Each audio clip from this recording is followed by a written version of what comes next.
আমি ভগবান দর্শন করেছি। আমি চলমান ভগবানকে দেখেছি, স্পর্শ করেছি এবং ওনার ওই সবসময় সদাহাস্য মুখ, লম্বা জটা এবং অত সুন্দর পবিত্র মনোরম একটা দেহকান্তি, সে না দেখলে পরে বিশ্বাস করতে পারবেন না। এবং শ্রীচরণ যুগল হচ্ছে পদ্মর মতো একদম কোমল, সুন্দর, নরম, তুলতুলে, আর একটা অপূর্ব সুগন্ধ তার। ওনার সান্নিধ্যে যারাই গেছেন তারা পেয়েছেন। আমরা ডাকতাম ভগবান দাদু হিসাবে। তা সেখানে সেই বাবার ঠাকুরদা স্বপ্নে দেখেন যে কামধেনু এক প্রজার বাড়িতে রয়েছে, মুসলমান প্রজা। তো কী ব্যাপার দেখে বাড়িতে চলে এসছে, এসে আমার ঠাকুমাকে জিজ্ঞেস করছে যে তোমাদের কি এমন অবস্থা হয়ে গেছে, তোমরা কি ভিক্ষা করে খাও? বলে কেন? দেখলাম সরল শ্যামবাজারের মাথায় কৌটো নিয়ে ভিক্ষা করছে। বলে গিয়ে বলছে গুরুদেব কিছু একটা করুন ব্যবস্থা, না তো সব শেষ হয়ে যাবে। গুরুদেব বললেন যে সব বন্ধ করে দাও, জানলা দরজা বন্ধ করে দিয়ে এক বালতি খিচুড়ি নিয়ে আসো। তখন বাবা দরজা ঠেলে ঢুকে, গুরুদেব চিৎকার করে দেখছেন, বাবা ঢুকেই দেখছেন যে একটা, আর বলছে কে? তা বললেন, বাবা বললেন আমি গুরুদেব সলিল। বাবা অজ্ঞান হয়ে গেছেন। সেটা একটা বিরাট রহস্য। বাবা সেদিন আমায় বললে, পরে গল্প করেছিলেন যে আমি, তার মানে মুসলমান একজন ভক্তের দেওয়া টিকলি, গিরিধারী ওনার আরাধ্য দেবতা, তার কপালে আজও। আমি সাধক অলৌকিক রহস্য ইউটিউব চ্যানেলের চন্দন চক্রবর্তী বলছি। আজকে আপনাদের সামনে একটা নতুন পডকাস্ট নিয়ে এসেছি। আমার বাঁদিকে বসে রয়েছেন কাঁচরাপাড়া নিবাসী মাননীয় শ্রী অঞ্জন দত্ত। অঞ্জনবাবুর সাথে আমার পরিচয় এই কদিনের হলেও আমার চ্যানেলের সঙ্গে তিনি বহুদিন ধরে যুক্ত। বিশেষ করে বাংলা আধ্যাত্মিক জগতের একজন বিশিষ্ট মহাপুরুষ শ্রী শ্রী দুর্গাপ্রসন্ন পরমহংস দেবের একজন গুণমুগ্ধ ভক্ত। তারা 4 পুরুষ ধরে তার শিষ্যত্বে রয়েছেন। অঞ্জনবাবু, আপনাকে সাধক অলৌকিক রহস্য ইউটিউব চ্যানেলে আমি স্বাগত জানাচ্ছি। আপনার কাছে আমার জানার অনেক কিছু রয়েছে। আপনার কাছে প্রথম যেটা জানার বিষয়, যে আপনারা তো 4 পুরুষ ধরে দুর্গাপ্রসন্ন পরমহংসদেবের শিষ্যত্বে রয়েছেন। আপনার পারিবারিক ঐতিহ্য নতুন করে বলার কিছু নেই। আপনি যখন ওনার সান্নিধ্যে চেতনার দিক থেকে আসলেন, তখন আপনার কি মনে হয়েছিল প্রথম যেদিন ওনাকে দেখলেন? প্রথমেই আমি বলবো যে আমি ভগবান দর্শন করেছি। আমি চলমান ভগবানকে দেখেছি, স্পর্শ করেছি। আমার গুরুদেব শ্রীমৎ দুর্গাপ্রসন্ন পরমহংসদেব, তাকে প্রথম দর্শনে যে কোনো মানুষ তার সান্নিধ্যে গেছেন, তিনি মুগ্ধ হয়েছেন এবং তিনি আনন্দিত হয়েছেন। ওরকম একটা পরিবেশ এবং আধ্যাত্মিক পরিবেশ যেখানেই উনি গেছেন সেখানেই তৈরি হয়ে যেত। এবং ওনার ওই সবসময় সদাহাস্য মুখ, লম্বা জটা এবং অত সুন্দর পবিত্র মনোরম একটা দেহকান্তি, সে না দেখলে পরে বিশ্বাস করতে পারবেন না। এবং শ্রীচরণ যুগল হচ্ছে পদ্মর মতো একদম কোমল, সুন্দর, নরম, তুলতুলে, আর একটা অপূর্ব সুগন্ধ তার। ওনার সান্নিধ্যে যারাই গেছেন তারা পেয়েছেন। আমার যখন সেন্স হয়েছে, প্রথম যখন আমরা দেখেছি, আমরা ডাকতাম ভগবান দাদু হিসাবে। তা ওনাকে আমরা পেয়েছি। আমরা মহাসাধক, উনি মহাপুরুষ, সে তো বুঝেছি পরে, কিন্তু শৈশবে ছোটোবেলায় তখন তো আমরা কোনোদিন ভাবিনি, বুঝতে পারিনি। আমরা ভগবান দাদু ডাকতাম এবং জানতাম যে ওখানে গেলে পরেই ফল মূল, ভালো আদর আবদার যা কিছু সব ওখানেই। আমার বাড়ির পাশেই পলাশী গিরিধারী আশ্রম, তো সেইখানেই উনি থাকতেন। মাঝে মাঝে এসে সারা ভারত উনি পরিব্রাজন করতেন। বিভিন্ন জায়গায় আমাদের বিভিন্ন শাখা সংঘ আছে, সেখানে বাৎসরিক মিলনোৎসব হয়, সেখানে উনি উপস্থিত থাকতেন। মেনলি উনি সেন্ট্রাল আশ্রম নাকতলা, এবং উনি বেশি ভালোবাসতেন ভুবনেশ্বর আশ্রম, পুরীতে থাকতে, কাশীধামেও আমাদের আশ্রম আছে সেখানে থাকতে, বৃন্দাবনে, বিভিন্ন জায়গায় উনি, হরিদ্বারে, সব জায়গাতেই উনি পরিব্রাজন করেছেন। এবং ওনার কৈলাস্য উনি গেছেন, আপনার পডকাস্টেও আছে। তো সুতরাং সেসব জায়গায় করে এসে যারাই ওনার সান্নিধ্যে এসছে, আমি বলবো তাদের জীবন ধন্য হয়েছে। আমি আমার শৈশবকাল ওনার সান্নিধ্য পেয়েছি, এটা আমার কাছে একটা মনে হয়েছে যে আমার জীবন আমি ধন্য ওনার সান্নিধ্য পেয়ে। আপনার ভগবান দাদু আমাদের সকলের পরম আরাধ্য শ্রী শ্রী দুর্গাপ্রসন্ন পরমহংসদেব, আপনার জীবনের ওনার যে অলৌকিক মহিমা সে প্রসঙ্গে আমি পরে আসছি, কিন্তু যেহেতু 4 পুরুষ ধরে আপনারা ওনার সান্নিধ্যে রয়েছেন, আপনার পূর্বপুরুষ যারা, তাদের জীবনে শ্রী শ্রী গুরুদেবের কোনো অলৌকিক মহিমার ঘটনা যেটা আমরা আজও শুনতে চাই, যদি কিছু তুলে ধরেন। হ্যাঁ, নিশ্চয়ই বলবো। তার আগে আমি একটা কথা বলি, সেটা হচ্ছে আমার গুরুদেব দুর্গাপ্রসন্ন পরমহংসদেব তিনি অসাম্প্রদায়িক, মানব দরদী, এবং তার মধ্যে কোনো রকম কোনো বাছবিচার ছিল না। তিনি সকলকেই নিয়ে চলতে ভালোবাসতেন। সমাজের সকল শ্রেণীর মানুষের জন্য তিনি কাজ করে গেছেন।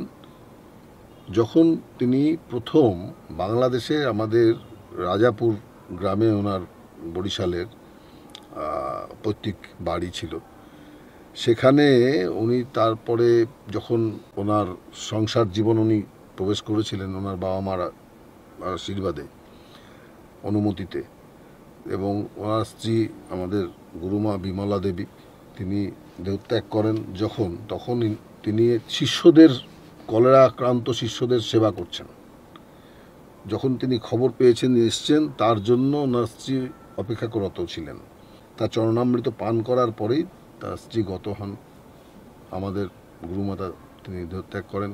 তার একটি কন্যা সন্তান ছিল, সেই কন্যা সন্তানও কিছুদিন পরে তিনিও দেহত্যাগ করে এই পৃথিবী ছেড়ে চলে যান।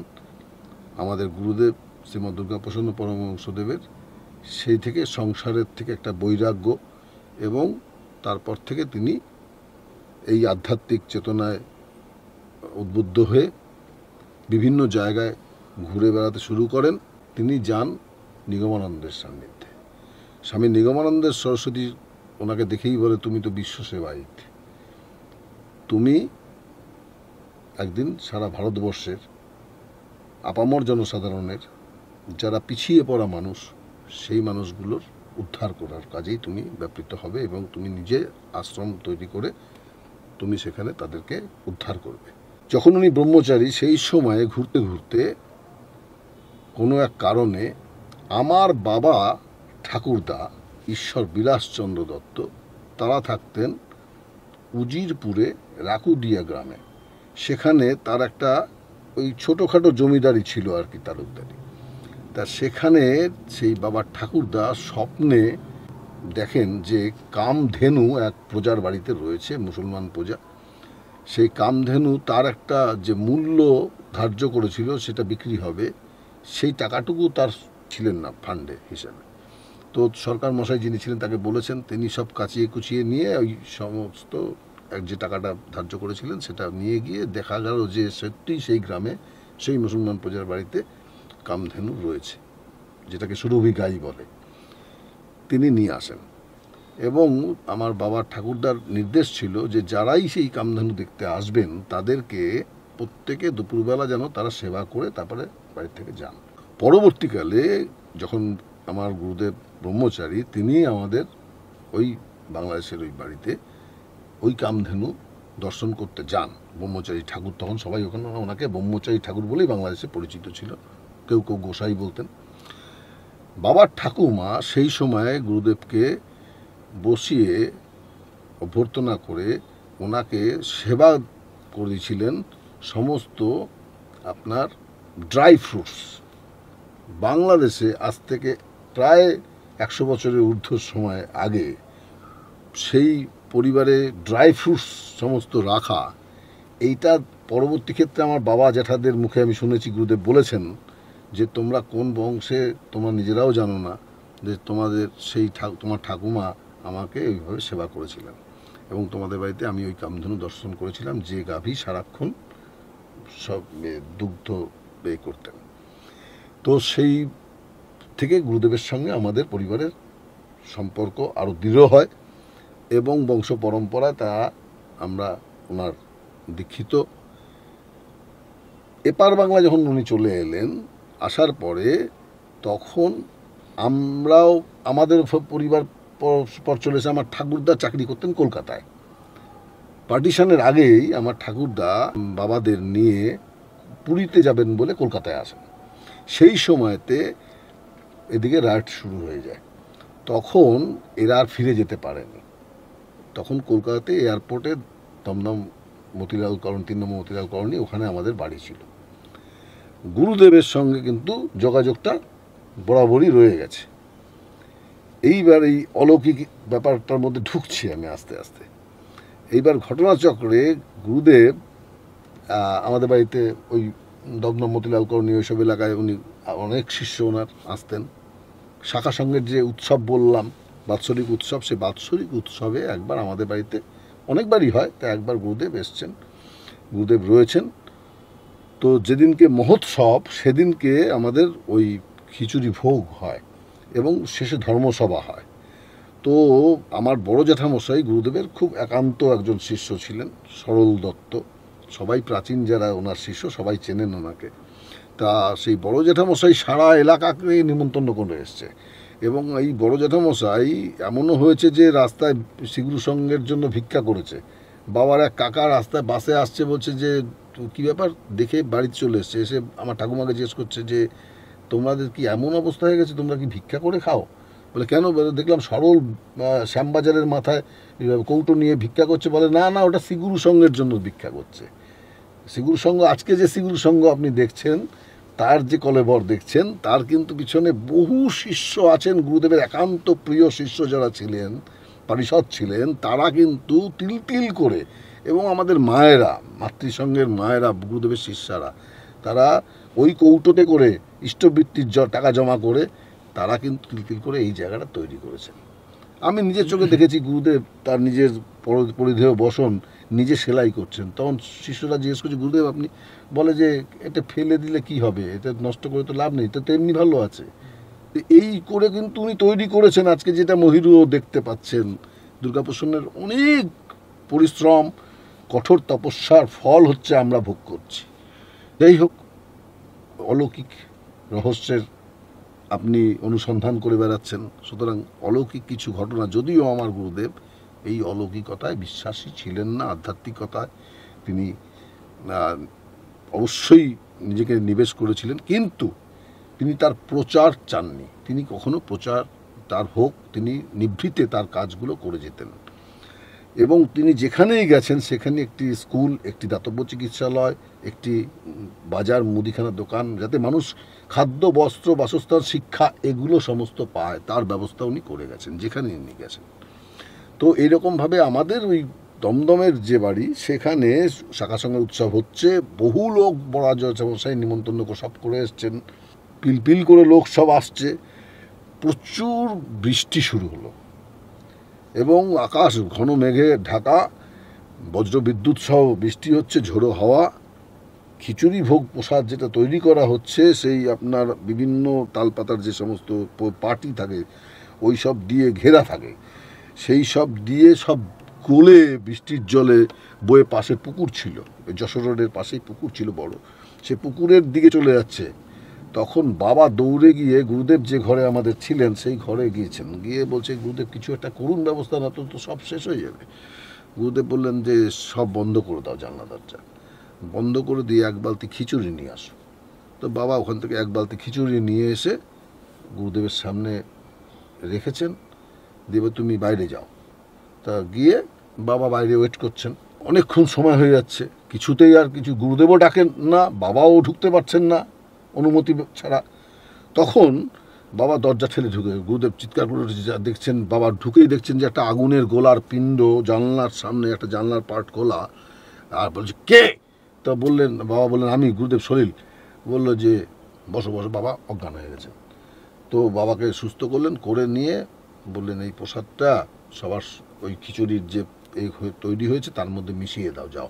সবাই শিষ্যভক্ত যারা ছিল তারা অবাক নয়নে দেখছেন যে সারা এয়ারপোর্ট চত্বরে বৃষ্টি হচ্ছে, ওপারে যশোর রোডের ওপারে, কিন্তু এপারে কোনো বৃষ্টি নেই। এবং মহানন্দে, মহোৎসাহে সবাই মিলে বলছে এত সুন্দর টেস্ট, এত সুন্দর সুস্বাদু প্রসাদ জীবনে আমরা গ্রহণ করিনি। এটা আমাদের বিভিন্ন মাসিক পত্রিকাতে অনেক গুরুভাই, প্রাচীন গুরুভাইরাও লিখেছেন, এইসব তথ্য জানা আছে যারা পুরনো তাদের কাছে। সেটা একটা বিরাট রহস্য। বাবা সেদিন আমায় বললে, পরে গল্প করেছিলেন যে আমি দেখলাম যে গুরুদেব যেন একটা আগুনের পিণ্ড, তিনি ভগবানের সাথে লড়াই করছেন যাতে করে তার যে উৎসব, এই মহোৎসব সঙ্গের সুষ্ঠুভাবে সম্পন্ন হয়। রহস্য দিয়ে বললাম যে কত বড় ক্ষমতাধর একজন সন্ন্যাসী, সর্বত্যাগী সন্ন্যাসী হলে পরে এই ক্ষমতাটা রাখতে পারেন যে বৃষ্টিকে পর্যন্ত, প্রতিকূল পরিবেশকে পর্যন্ত অনুকূলে নিয়ে আসা, এটা ক্ষমতা উনি রাখতেন। শুধু ওখানে না, সারা অনেক জায়গাতেই, বাংলাদেশ বলুন, আমাদের এপার বাংলায় বলুন, অনেক জায়গাতেই উনি এই কাজটা করেছেন।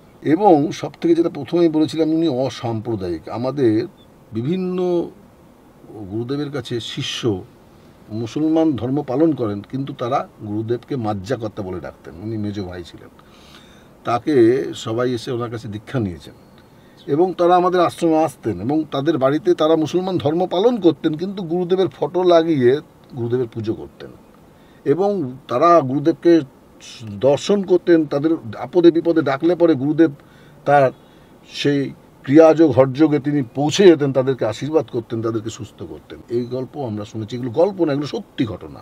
এখানে উনি যখন আসেন তখন শ্রীগুরু সংঘ ব্রহ্মচর্যাশ্রম তৈরি করেন কাঁচরাপাড়া পলাশী গ্রামে। এই শ্রীগুরু সংঘ ব্রহ্মচর্যাশ্রম পরবর্তী ক্ষেত্রে এখন গিরিধারী আশ্রম। উনি এই আশ্রমটি কিন্তু শ্রীগুরু সংঘের অধীনস্থ করে যাননি। ইনি ওই যে রাজাপুর ওনার বাড়ির যে আদলে তিনি এই পলাশী আশ্রমটাকে তৈরি করেছেন। এখানে তপবন রয়েছে, এখানে পঞ্চমুণ্ডী আসন রয়েছে, ত্রিমুণ্ডী আসন রয়েছে, পঞ্চবটী রয়েছে, শিব মন্দির রয়েছে, আপনার কুণ্ডগঙ্গা, বিভিন্ন তীর্থের জল নিয়ে এসে উনি কুণ্ডগঙ্গা দিয়ে করেছেন। ওনার যে প্রতিষ্ঠিত স্কুল আচার্য দুর্গাপ্রসন্ন উচ্চ বিদ্যালয় পলাশী কাঁচরাপাড়াতে, সেই বিদ্যালয়ের যে প্রধান শিক্ষক ছিলেন ডক্টর সুকুমার রঞ্জন দত্ত, তার লেখা বই আছে। সেই বইতে উনি ডিটেলসে কুণ্ডগঙ্গার রহস্য লিখেছেন। সেই যেদিনকে কুণ্ডগঙ্গার ওই সমস্ত ক্রিয়াকল্প হয় সেদিনকে আমার বাবাও ছিলেন সেখানে, আরও সব গুরুদেবের প্রিয় ভক্ত শিষ্যরা ছিলেন। তাদের বিভিন্ন তীর্থের জল নিয়ে এসে কুণ্ডগঙ্গায় উনি প্রতিষ্ঠা করেন, যাতে করে এটা কথিত আছে যে এবং আমরা ছোটোবেলায় চোখেও দেখেছি যে গুরুদেবের যারাই কোনো অসুস্থ হয়েছে আগে কুণ্ডগঙ্গায় ডুব দিয়ে আসো যাও, এলে পরেই তার রোগ ওখানেই তারপরে গুরুদেব আশীর্বাদ দিতেন, কিছু ওষুধ দিতেন গাছগাছালি, ব্যাস তাতেই তার রোগ সেরে যেত। আমি বহু লোককে, বহু শিষ্য ভক্তকে দেখেছি। এক মুসলমান শিষ্য আমাদের এলাকাতেই থাকেন, আমার যেখানে বাড়ি পলাশী গ্রামে, সেখানেই তিনি এসে বললেন, এর পিছনে রহস্য আছে, যে গল্পটা করছি তার পিছনে কারণ আছে। তো এসে বললেন যে গুরুদেব, আমার পরপর মেয়ে, আমার স্ত্রী চায় আমার একটা ছেলে হোক বংশে। তিনি বললেন গুরুদেবের কাছে, তো গুরুদেব বললেন যে হ্যাঁ, যা বলার ওই গিরিধারীকে বলে যাও। তো গিরিধারীলালের কাছে গিয়ে উনি প্রার্থনা করলেন যে গিরিধারী আমার যেন বংশে একজন ছেলে হয়। পরের বছর এসে গুরুদেবকে বললেন, গুরুদেব আমার ছেলে হয়েছে। তো বলছে তাহলে পরে খুব ভালো, আমি আশীর্বাদ করি, তোমরা সুখে সংসার করো। তো বললেন যে আমি গুরুদেব একটু প্রার্থনা করেছিলাম, মানসিক করেছিলাম, আমার যদি ছেলে হয় তো গুরুদেব গিরিধারীর মাথায় টিকলিটা আমি একটু বানিয়ে দেবো সোনার। তো বলো সেটা তোমার সঙ্গে গিরিধারীর ব্যাপার। তো গুরুদেব কোনোদিন টাকা পয়সা অর্থ সম্পদ কোনো কিছুর মধ্যে উনি স্পর্শ করতেন না, উনি ওসবের মধ্যে চাইতেন না, কোনোদিন কাউকে বলেনও নি কোনো ব্যাপারে। তো ব্যাস ওই তিনি, তার মানে মুসলমান একজন ভক্তের দেওয়া টিকলি গিরিধারী ওনার আরাধ্য দেবতা, তার কপালে আজও। অবশ্যই এটা একটা সাংঘাতিক তথ্য। এই যে মেলবন্ধন আমাদের মধ্যে, বহু খ্রিস্টান শিষ্য গুরুদেবের, গুরুদেব যখন শিক্ষা নিয়েছেন তার কিন্তু তার একজন পাদ্রির কাছে তিনি শিক্ষা নিয়েছেন, একজন আপনার এই মুসলমান পীর বাবার কাছে শিক্ষা নিয়েছেন। গুরুদেব বিভিন্ন জায়গায় শিক্ষা নিয়ে কিন্তু আজকে তিনি এই যে শ্রীগুরু সংঘ তৈরি করেছেন, যার ছাতার তলায় কিন্তু আমরা যারা সাধারণ মানুষ তাদের মধ্যে কোনো ভেদাভেদ নেই, এইটাকে উনি প্রতিষ্ঠা করতে চেয়েছিলেন। সুন্দর তথ্য দিলেন, যেটা বর্তমান যুগে হয়তো প্রয়োজন রয়েছে অনেকটা বেশি। অবশ্যই। অঞ্জনবাবু, আপনার পারিবারিক সূত্রে বেশ কিছু কথা আমি তো শুনলাম। আপনার পারিবারিক ইতিহাসে আরও বেশ কিছু অলৌকিক মহিমা দুর্গাপ্রসন্ন পরমহংসদেবের রয়েছে। সেগুলোর মধ্যে কোনগুলোকে বা কোন স্মৃতিগুলোকে আপনি প্রাধান্য দেবেন বা আপনাকে এখনো নাড়া দেয়? আমি আমার পার্টেরটা পরে আসছি। তো আমার যারা, আমার বাবার কথাই বলি। আমি যদিও আমার বাবাকে বলেছিলাম অনেক তথ্য, যেগুলো আজকের মানুষ তো, এগুলো তো উপলব্ধির বিষয়, মানুষ তো বিশ্বাসের ব্যাপার, এটা কেউ বিশ্বাস করে কেউ বিশ্বাস করে না। ধর্ম অধর্ম, সংস্কৃতি অপসংস্কৃতি। আজকে আপনার কাছে যেটা সংস্কৃতি আমার কাছে সেটা অপসংস্কৃতি হতে পারে, আপনার কাছে যেটা ধর্ম আমার কাছে সেটা অধর্ম হতে পারে, হতেই পারে। তো এগুলো যার যার ব্যক্তিগত বিষয়। তো সেই জায়গায় দাঁড়িয়ে বাবার মত ছিল যে আমি গুরুদেবের যা যা লীলা দেখেছি আমি কোনোদিন কাউকে বলবো না, আমাকে নিষেধ আছে, সেগুলো বলা যাবে না। তো অনেক শিষ্যভক্ত, বাবার অনেক ছাত্র, বাবা পরবর্তী ক্ষেত্রে ওই স্কুলের হেডমাস্টার মশাই ছিলেন, পলাশিয়াসের দুর্গাপ্রসন্ন স্কুল। তো যাই হোক, তো বাবা কিন্তু আমরা কোনো বাবার প্রাক্তন ছাত্ররা বলুন বা গুরু ভাইরা বলুন, শিষ্যরা ভক্তরা বলুন, বা আমরা কেউ বাবার কাছ থেকে এই সমস্ত কিছু পায়নি, যেগুলো গুরুতত্ত্ব, যেগুলো বলা যাবে না। গুরুদেবের অনেক লীলা বাবা যেগুলো চাক্ষুষ করেছেন, কিন্তু কথায় কথায় কিছু কথা আমি বাবার কাছ থেকে পেয়েছি। সেগুলো আমার মা এখনও জীবিত আছেন, সজ্ঞানে আছেন, তিনিও জানেন, তিনিও মাঝে মাঝে গল্প করেন। সেটা হচ্ছে, বাবাকে আমি জানতাম, বাবা মনে প্রাণে মানে প্রতিবাদী মানুষ। তা ছাত্রাবস্থায় বাবা সুরেন্দ্রনাথ কলেজে ম্যাথামেটিক্সে অনার্স নিয়ে পড়তেন এবং রাজনৈতিক আন্দোলনের সঙ্গে যুক্ত হয়ে গিয়েছিলেন। পরবর্তী ক্ষেত্রে বাবা ট্রাম কোম্পানি চাকরি পায়। ঠাকুমাকে এসে বলে যে তোমার গুরুদেবকে বলো যে আমি এরকম ট্রাম কোম্পানি চাকরি পেয়েছি, রেলেও একটা চাকরি হওয়ার সুযোগ আসছে। তো গুরুদেব তখন আমাদের ওই 3 নম্বর মতিলাল কলোনি এয়ারপোর্টে এসছেন। তো বলতে গেছেন, ঠাকুমা বলে যে না না, তোমার 5 ছেলে, 5 ছেলেই তো আমার, আমি যা বলবো সেটাই হইবে। উনি খাস বাংলায় কথা বলতেন, ওই পার বাংলা ভাষায়। তোমার 5 ছেলের দায়িত্ব আমার। সলিলে বলো, সলিল যদি সমাজসেবা করতে চায় তাহলে আমার সঙ্গে এসে দেখা করুক। তা বাবা গেছেন, পিছন পিছন গিয়ে প্রণাম করেছে, বলে যে তুমি এই সমস্ত আন্দোলন, ছাত্র আন্দোলন, খাদ্য আন্দোলন, এইসবের মধ্যে যাচ্ছ কেন? বলে যে গুরুদেব সমাজসেবা। বলে সমাজসেবা, যদি প্রকৃত সমাজসেবক হতে চাও তাহলে তুমি আমার সাথে চলো। আজ থেকে প্রায় কত বছর আগে আপনি ভাবুন, 1960। তো 1960-তে বাবাকে নিয়ে চলে আসেন। তখন মানে পুলিশ খুঁজছে বাবাকে, এরকম একটা পরিস্থিতি এবং টালমাটাল অবস্থা। তো সেখান থেকে বাবা চলে আসেন গুরুদেবের এক কথায় পলাশী গ্রামে, গ্রামে। তো বাবাকে নিয়ে আসেন, মুলিবাসের বেড়া, টালির চাল দিয়ে স্কুল তৈরি শুরু করা হয়। সেই স্কুলকে আজকে গার্লস স্কুল, বয়েজ স্কুল, দুটো স্কুল তৈরি হয়েছে, বড় বিল্ডিং। সেই সমস্তর পিছনে বাবার সময়, শ্রম, রক্ত। বাবাকে আমরা বেশিক্ষণ পাইনি, সারাক্ষণ ওই আশ্রম, স্কুল আর হচ্ছে আপনার এলাকার সমাজসেবা, এই নিয়েই বাবা তার জীবন কাটিয়ে দিয়েছেন। আর বিভিন্ন জায়গা থেকে গভর্নমেন্টের গ্র্যান্ট এনে কীভাবে স্কুলটাকে ডেভেলপ করা যায়, স্কুলটাকে যাতে করে প্রথমে তো জুনিয়র হাই, তারপরে হাই থেকে হাই সেকেন্ডারি, এই সমস্ত বাবা করেছেন। এই শুধু গুরুদেবের এক কথায় গুরুদেব বলেছিলেন বাবাকে যে তুমি যতদিন বাঁচবে ততদিন তুমি স্কুল, আশ্রম এবং আমার যে এই সেবায়িতী প্রথা করে দিয়ে গেলাম আশ্রমে, সেই বাড়ির যারা থাকবে বংশধর তাদের দিকেও লক্ষ্য রাখবে, এক চোখে দেখবে। আমার বাবা আমাকেও তাই বলে গেছেন, যার জন্য আমরা সেই শ্রদ্ধার সঙ্গেই এখনো পর্যন্ত সেই জায়গাটা বজায় রেখে চলি। অলৌকিক জায়গায় আসি। তো বাবাকে অনেক প্রশ্ন করার পরে একদিন আমাকে বললেন যে তুমি দীক্ষা নিলে কেন, কেমন করে দীক্ষা নিলে, তুমি তো অন্য মানসিকতার ছিলে, তো বিশ্বাস করো না এই ধর্ম ইত্যাদি। তো বাবা বললেন যে না, বিশ্বাস করি না ঠিক না, ধর্ম আছে, কিন্তু আমি ঠিক করেছিলাম যে আমার যিনি গুরুদেব হবেন তাকে আমি পরীক্ষা করে নেব, তিনি আমার গুরু তবেই হবেন যদি পরীক্ষায় পাশ করেন। তো বাবাকে সবাই, তখনকার দিনের যারা মাস্টারমশাই বা পুরনো এলাকার মানুষ, তারা সবাই একটু অনুরোধ করতেন যে সবাই দীক্ষা নিচ্ছে, আপনি নিন। তা বাবা বলতেন যে না না, আমি এখন দীক্ষা নেব না, আমি তো বলেছি আমি তো দেখে নেব ইত্যাদির মধ্যে কোনো এক সময় বাবার মনে হয়েছে যে দীক্ষাটা নেওয়া উচিত। তো গুরুদেবের কাছে গিয়ে বলেছে, গুরুদেব আমি এরকম দীক্ষা নিতে চাই। তখন বলছেন যে আমি তো তোমায় দীক্ষা দিতে পারবো না বাবা, তুমি আগে তোমার বাবা মার পারমিশন নিয়ে আসো তারপরে। তো বাবা মার পারমিশন আনতে তারপরে তাহলে তো সে দমদমে যেতে হবে। তো বাবা ছুটি নিয়ে চলে গেলেন, গিয়ে ঠাকুরদাকে বলেছেন। এবার ঠাকুরদার সাথে গুরুদেবের একটু মনোমালিন্য মতভেদ ছিল, গুরুদেবের উপর একটু অভিমান ছিল। কারণ হচ্ছে যে আমার বড় জ্যাঠামশাইকে গুরুদেব ব্রহ্মচর্য দিয়েছিলেন। সেই বড় জ্যাঠামশাইকে যেহেতু ব্রহ্মচর্য দিয়েছিলেন, বড় জ্যাঠামশাই আশ্রম নিয়েই পড়ে থাকতেন সারাদিন এবং মৃত্যুর কাল দিন পর্যন্ত। তো সেই মানুষটাকে সংসারে নিয়ে এসেছিলেন পরবর্তী ক্ষেত্রে। তো গুরুদেব বলেছিলেন আমার ডান হাতটাকে যেন কাইটটা লইয়া গেল। উনি ওই খাস বাংলায় বলতেন, মানে এতটাই বড় জ্যাঠামশাইকে গুরুদেব ভালোবাসতেন। তো তারই সমসাময়িক হচ্ছে যোগানন্দ সরস্বতী, পরবর্তী ক্ষেত্রে আমাদের এই পলাশী আশ্রমের তত্ত্বাবধায়ক ছিলেন। তো যাই হোক, ওই সময়তে তো তার নাম উপেন্দা, সবাই উপেন্দা বলেই পরিচিত ছিলেন। তো ব্রহ্মচারী, উপেন্দ্র ব্রহ্মচারী। বাবা গেলেন, ঠাকুরদা তো না, দীক্ষা তো নেওয়া যাবে না, গুরুদেবের কাছ থেকে দীক্ষা নেওয়া যাবে না, তুমি থাকো স্কুলে চাকরি করো, সব ঠিক আছে, কিন্তু দীক্ষা নেওয়া যাবে না। এবার বাবা ঠাকুমাকে মোটামুটি রাজি করিয়ে ফেলেছে। ঠাকুমা তো এক বাক্যে রাজি।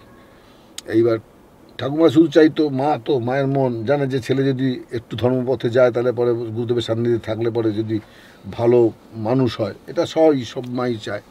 তো নিয়ে গিয়ে সন্ধ্যাবেলা বাবা সারাদিনই আমার ঠাকুরদাকে বারবার করে অনুরোধ করে গেছেন, কিন্তু কিছুতেই কিছু গলেনি।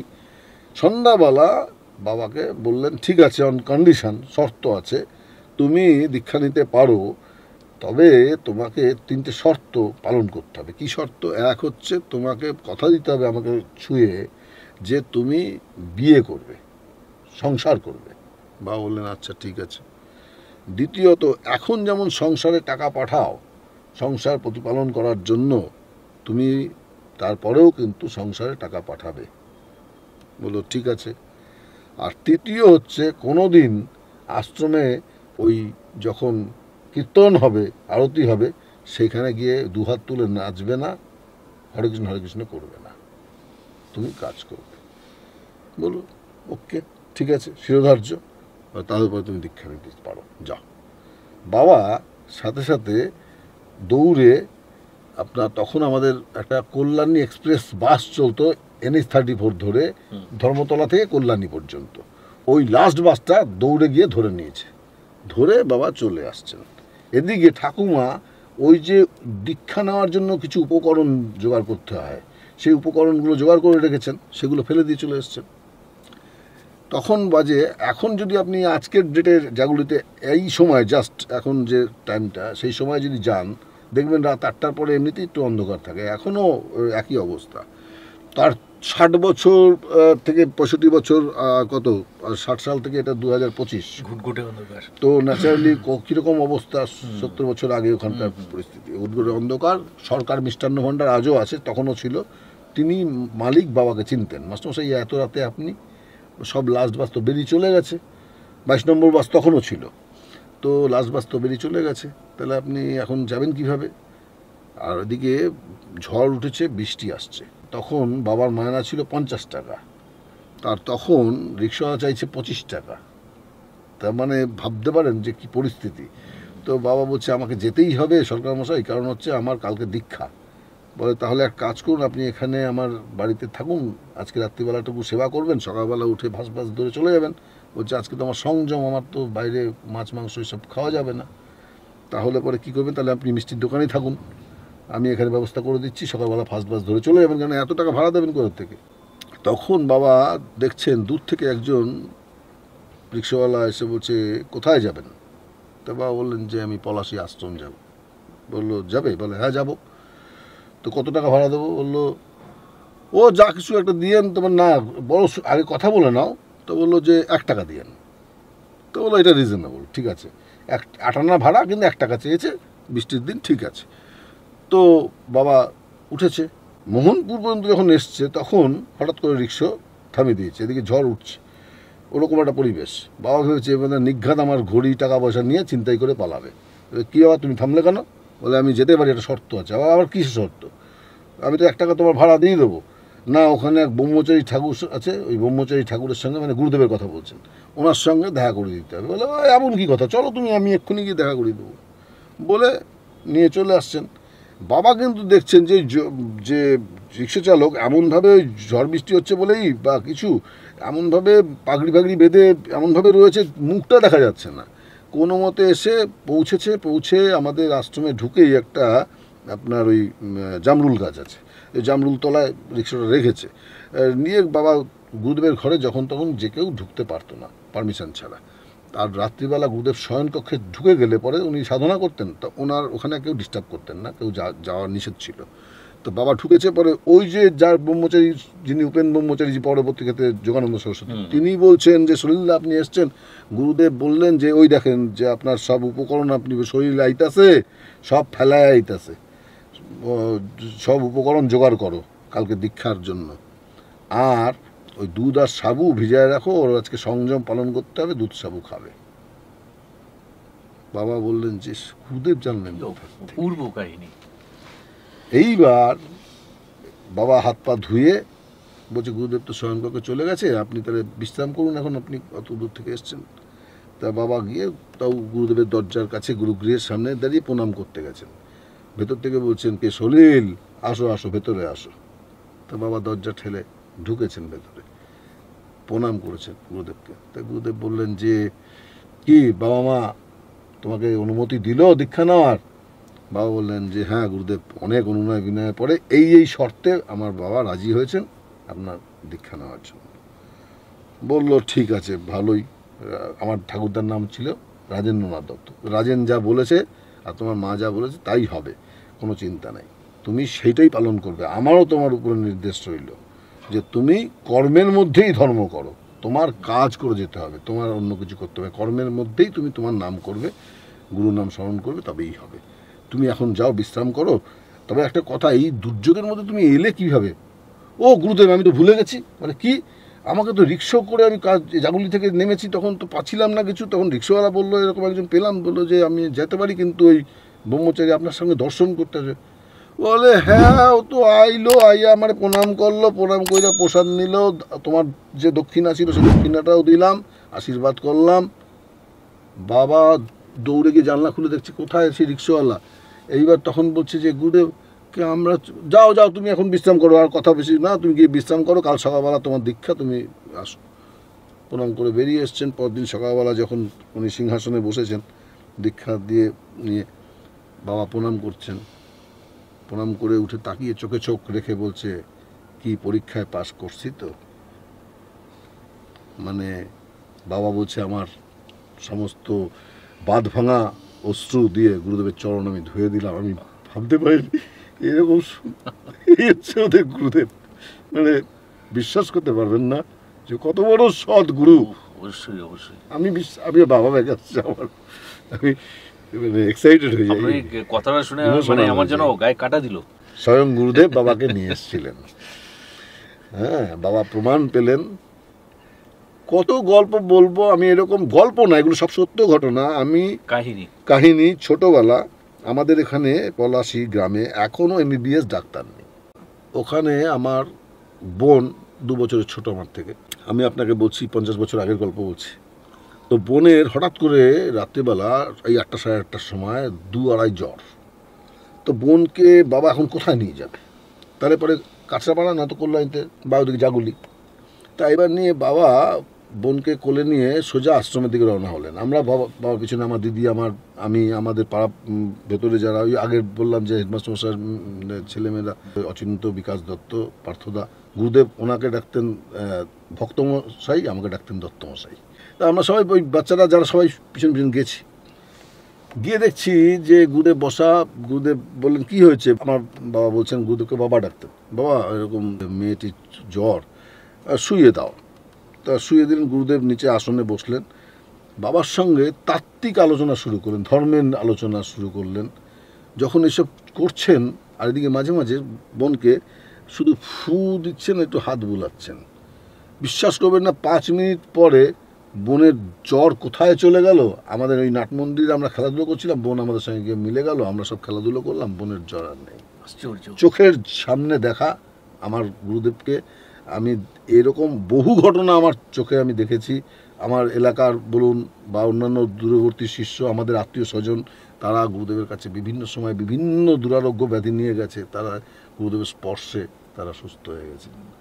আমার দেখা। আমাদের নিয়ম আশ্রমে ঢোকার আগে গিয়ে কোনো প্রণাম করে চান করে তারপরে আসতে হয়। কেউ যারা পারেন না তারা মাথায় জল দিয়ে তারপরে আসেন। তো সে কুণ্ডগঙ্গায় যারা আমরা এতটাই পবিত্রতা আছে, পবিত্র মনে করি যে তা দেখেওছি যে দুরারোগ্য ব্যাধি দূর হয়েছে গুরুদেবের স্পর্শ পেয়ে তাদের কাছে। এই ঘটনাগুলো শুনলে মানে শুধু কি বলবো, মানে এই স্থান যেন পবিত্রতায় পরিপূর্ণ হয়ে যাচ্ছে। আমরা তো হচ্ছি, এবং যারা দর্শক, যারা শ্রদ্ধেয় শ্রোতা দর্শক রয়েছেন তারা তো হচ্ছেনই, সাথে আমরাও স্নাত হচ্ছি সেই স্বর্গীয় পবিত্র ধারায়। অঞ্জনবাবু, আপনি তো আপনার স্বর্গীয় পিতৃদেবের কথা বললেন, বাবার কথা বললেন, এরপরে পরবর্তী ক্ষেত্রে যদি আর কোনো পারিবারিক ঘটনা থাকে, যদি বলেন শুধুমাত্র একদম আমাদের মানে আমার বাবা, আমার মা, এই যদি বলেন আমার দাদু, আমার মায়ের বাবা যিনি, তিনিও আমার গুরুদেবের শিষ্য। আচ্ছা, এবং গুরুদেবের বিভিন্ন বইতে ওনার লেখা আছে। বহরমপুরে আমার মামা বাড়ি। পরবর্তী ক্ষেত্রে আমার দাদুকেও উনি নিয়ে আসেন এই স্কুলেই মানে শিক্ষক হিসাবে। দাদু এখানেই মারা যান। সেখানে সূত্রপাতটাও আমাদের যদি বলেন আমার জন্ম থেকে শুরু করে, সেটাও কিন্তু ওই গুরুদেবের একটা কোনো লীলা খেলার মধ্য দিয়েই আমাদের জীবন। আমাদের জীবন দুর্গাপ্রসন্নময়, তার বাইরে আমরা কিছু বুঝি না। অ্যাকচুয়ালি ঘটনা হয়েছে যে বাবা যখন ওই আমার দাদু তখন তো সহশিক্ষক, তাকে জিজ্ঞেস করেন মাস্টারমশাই কী অসুবিধা, কি আপনার কী সমস্যা, কি বলছে যে আমার খুব এরকম শরীরে খারাপ, পেটের প্রবলেম হচ্ছে। তো বড় ডাক্তার কাছাপাড়া থেকে ডাক্তার সুচারু রায় তাকে নিয়ে যায়। তখনকার দিনে তাকে দেখানো হয়। গুরুদেব আসেন। গুরুদেব তখন বলেন যে তোমার কি সমস্যা, কি বলে গুরুদেব আমার কোনো সমস্যা নেই, আমার বড় ছেলে গেজেটেড অফিসার, ছোট ছেলে MA পাস করা হিস্ট্রিতে, ও চাকরিটা এখনও পায়নি, এটা একটা চিন্তা, দুটো মেয়ের বিয়ে হয়ে গেছে আর দুটো মেয়ের বিয়ে বাকি, বলে সেসব দায়িত্ব আমার। দাদু মারা যান। আমার ছোট মামা ডাইং ইন হার্নেস কেসে সেই চাকরিটা পান এই স্কুলে। তার পরবর্তী ক্ষেত্রে ওখানে গুরুদেব তিনিই কিন্তু আমার বাবা আর মায়ের সম্বন্ধ করেন। আমার ঠাকুমা, আমার জ্যাঠামশাইরা গুরুদেবের কাছে যান। সেই চিঠি, গুরুদেবের সহস্ত লিখিত চিঠি আমার কাছে এখনও রাখা আছে। যে এখানে বাবাকে গুরুদেব লিখছেন যে তোমার বিবাহের ব্যাপারে তোমার মা এবং তোমার দাদারা এসেছিল, আমি গোড়ায় আশীর্বাদ করলাম, তোমাদের জীবন সুখী হোক বলে। এইবার তারপর তত্ত্বকথা আছে, সেগুলো পরবর্তী ক্ষেত্রে আপনাকে আমি দেখাবো। এবং সেখানে বলা আছে যে কেন আগেকার দিনে মানুষরা বিবাহ করতেন আর আজকের কি পরিবর্তন হয়েছে এবং তোমাদের কি মেনে চলতে হবে, সেসব নির্দেশ ওনার রয়েছে। আমার বাবা মার বিয়ের পরে দিদি জন্ম হলো। এইবার তারপরে আমি হলাম 2 বছর পরে।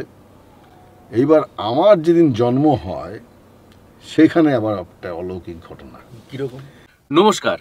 আপনার জীবনে যদি দৈব অলৌকিক কোনো সত্য ঘটনা থাকে, তবে আপনি সাধক অলৌকিক রহস্য চ্যানেলের স্টুডিওতে এসে সরাসরি আমার সঙ্গে পডকাস্টে অংশ নিতে পারেন।